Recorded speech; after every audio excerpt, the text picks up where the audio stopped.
สบายดีคนลาวที่มักป่าซาวนาเนาะเมื่อสิเดินทางไปกินป่าอยู่นะเมืองไปกับรถคู่ใจของเพิ่นนี่ โอ้มืดแท้มือเลยเลียดแหงมืดไ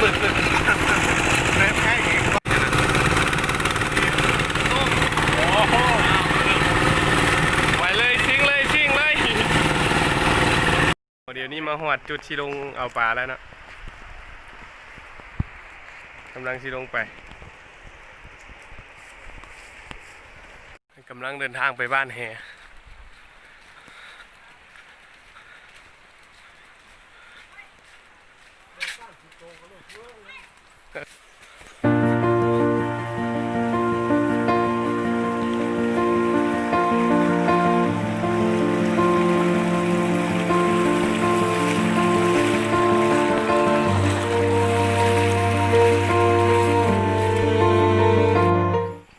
เราสิบ้านแหละ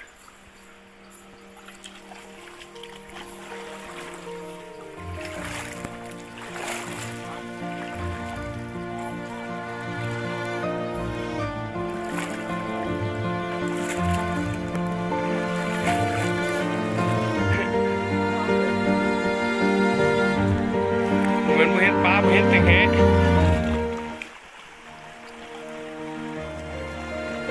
เดี๋ยวตัวนึง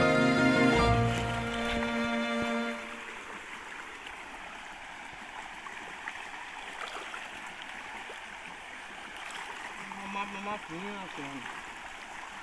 ต้องออกของสีฟ้าหรือสีที่แล้วนี่เป็น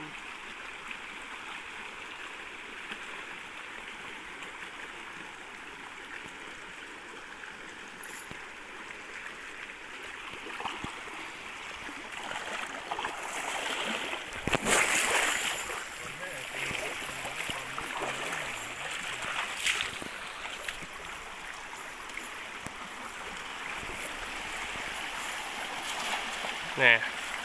เถื่อที่สอง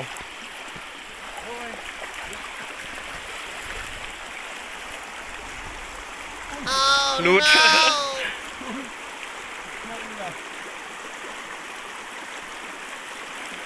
นิดหน่อย ปลาหมอมเนาะ กระหม่อมปลาไหล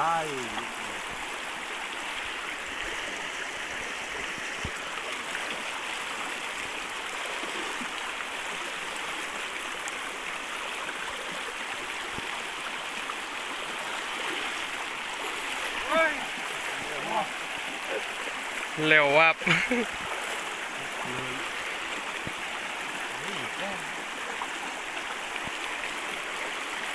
เดี๋ยวอุ้ยความลงอีกบ่มันตกเขาแห้นะเมื่อกี้เนี่ยโตเยอะ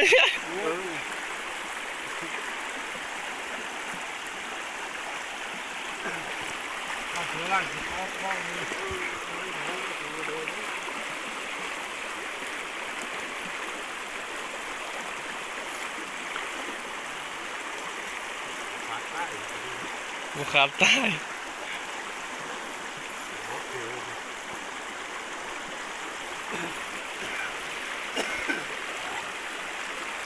ได้แต่สองตัวแค่นี้โอ้ยให้ตะกี้หนึ่งตัวห้องสองมาได้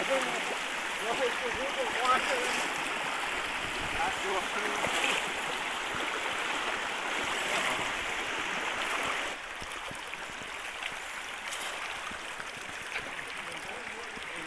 เจ็บตัวใหญ่บ่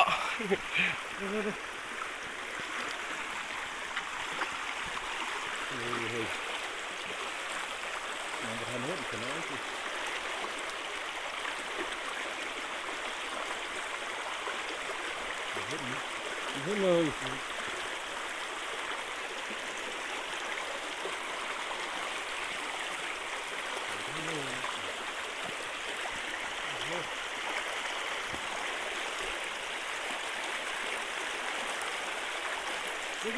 ออกละตัวเยอะครับเด้ยังติดของแหอยู่เด้ตีนแหเนี่ยตีมือมึง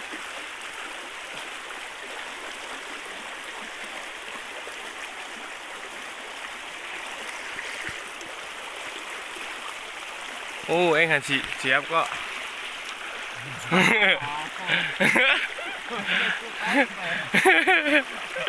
เฮ้ยตัวใหญ่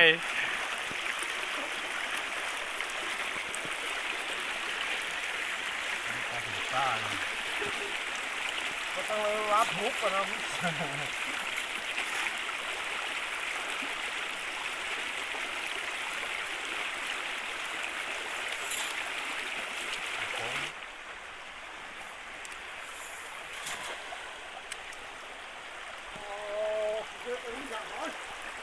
ข้าวเพื่อมละโอ้ตัวเยอะปะตัวเยอะก่อนเอาตัวใหญ่ก่อนได้อาหารเห็นอยู่ ได้ตัวนึงอยู่นี่นี่ โอ้ประมงผมเยอะสุดเสียบเลย มันบกของตัวเยอะเนาะ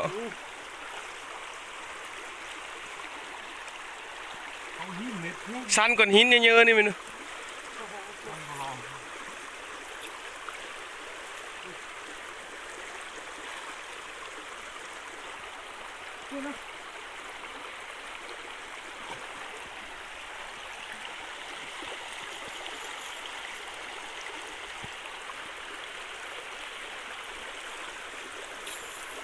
หุบมันหุบบ่ได้หาย หุบ เพื่อนมันได้ยอมันหุบมันนั้นได้ของช่องดับเฮ้ยมันตีนปลาโบตีนหญ้าบ่หญ้า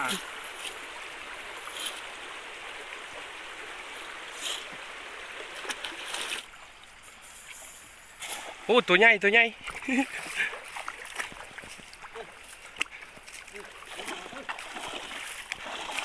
ทึกเลยฮะตัวนึงอยู่นี่ ปลาอะไรเนี่ย ตัวนึงอยู่นี่นี่นี่เฮาก็ได้คือกัน เอ็งซ้ำทำเพื่อว่าเอ็งซ้ำจะมาปลาวับท่านหน่อย นี่บีบหัว ซ้ำอยู่นี่ โอ้สองตัวอยู่นี่ เอ็งซีอยู่นี่ ตัวอยู่นี่บีบหัวไว้สองตัวบีบหัวไว้นี่เห็นป่ะโอ้ยอย่างตัวนึงโอ้ยออกหลายละโอ้ยโอ้แพ้สิสะแพ้สามตัวนี่เห็นป่ะเดี๋ยวตัวนึงอยู่นี่สองโต๊ะทีนี้ก็บูเอาหันเห็นหัวใบ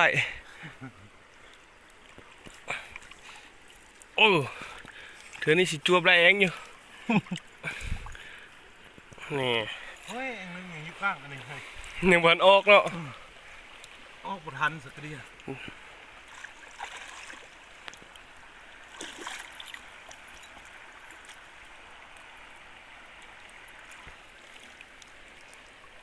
เด้อยู่นี่ช่องโต๊ะบีมหัวเลย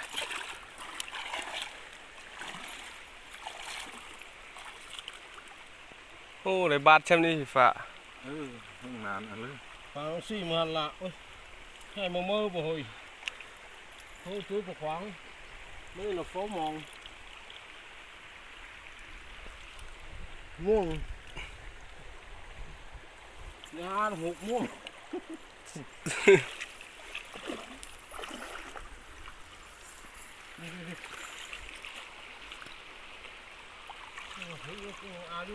อาอยู่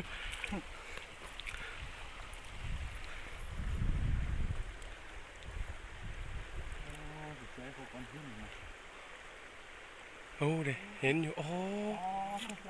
ปึงอะไรมันกำลังลงมาแล้ว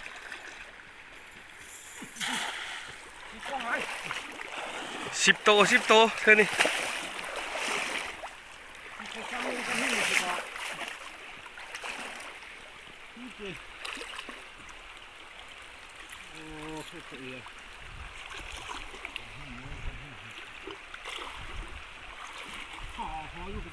เขายังดอยอยู่ตั้งกวงแฮ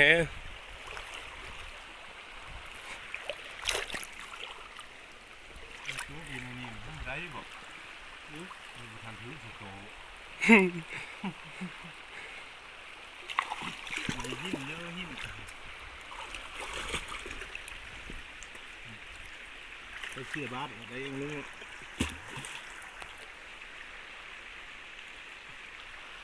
มันตะก้อนนี่กับยิ้มท่มยุลาได้เห็นมีฮอตทูเลย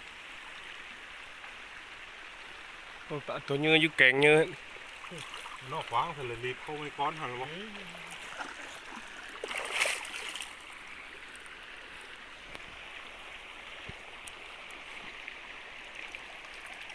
ก้อนหันเลยเป็น มันตัวเม็ดละได้ตัวนึงนี่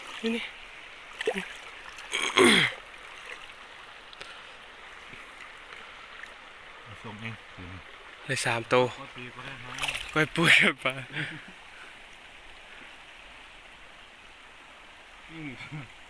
สั้นให้ไว้หุ้นดูตรงน้องดูตรงกว้างตั้มหาปะ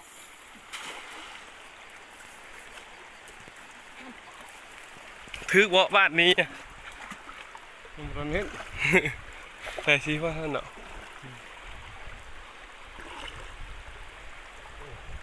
ป้าเสียงมันแห้งถือไว้เดี๋ยวไม่มีจะฟังอ่ะประหลาดนี่เลย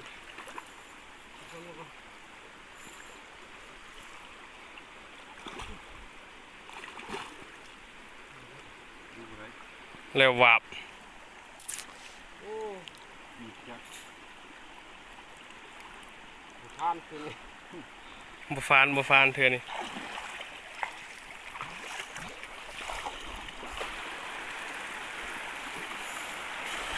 ก็ฟังแห่ต้องอาหารที่เห็นซอส ช็อตชิลับเลยเจ๊ ซอสสีดำเ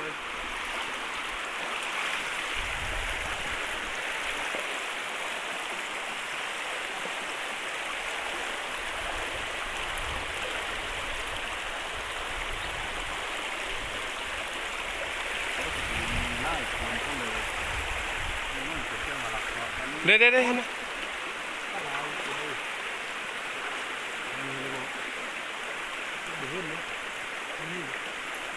คอย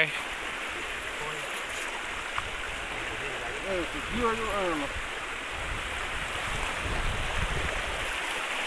เจอป่าใหญ่นะบัดนี้เลยจังเห็นเป็นอันนี้เลิกป่ะเนี่ยอีเลยจังเห็นซาวะ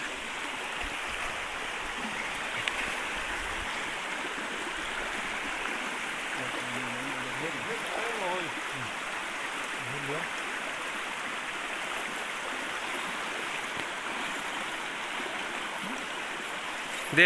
ด้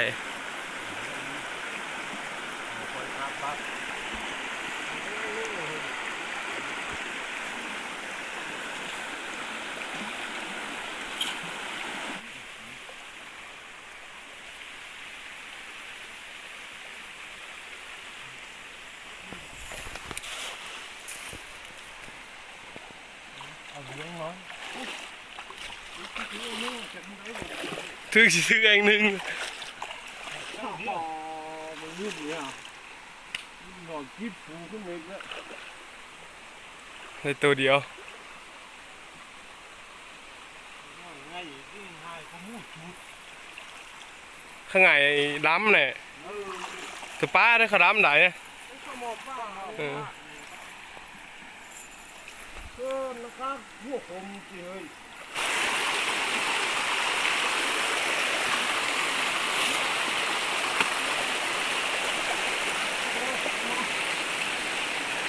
เด้โอ้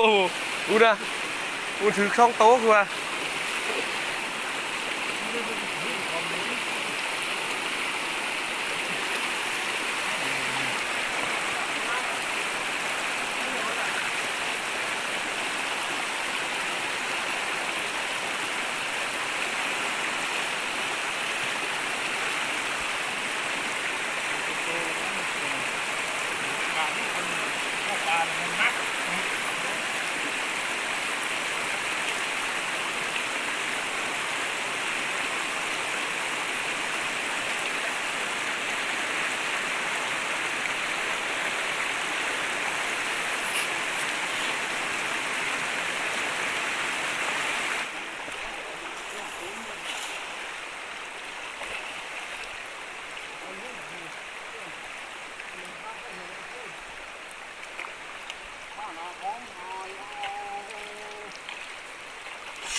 กี่ดีเดืองพื้นว่าตีแห่น ก็ได้เนี่ยมันนี่เลยครับเด็กน้อย เด้ยังขังยัง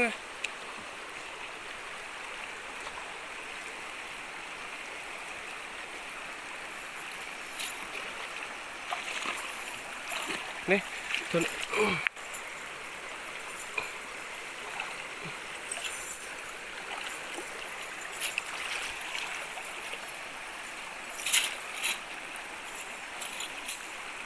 มาเห็น จบงานมาหอดเที่ยงแล้ววันได้น้อยหนึงเนาะไปประมาณ20 นาที เอาฟอกกินแล้วจ้ะ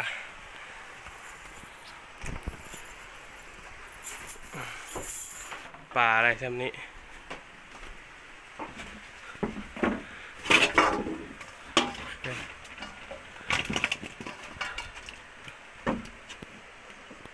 นี่ได้ทำนี้ไปประมาณ20 นาทีปิ้งวันนี้โอ้ตัวนี้ใหญ่เมื่อยห้อนนี้ก็ขอจบคลิปซ้ำนี่แหละให้เบื้องจบกะหากกดได้กดติดตามกดแชร์ให้แน่โอเค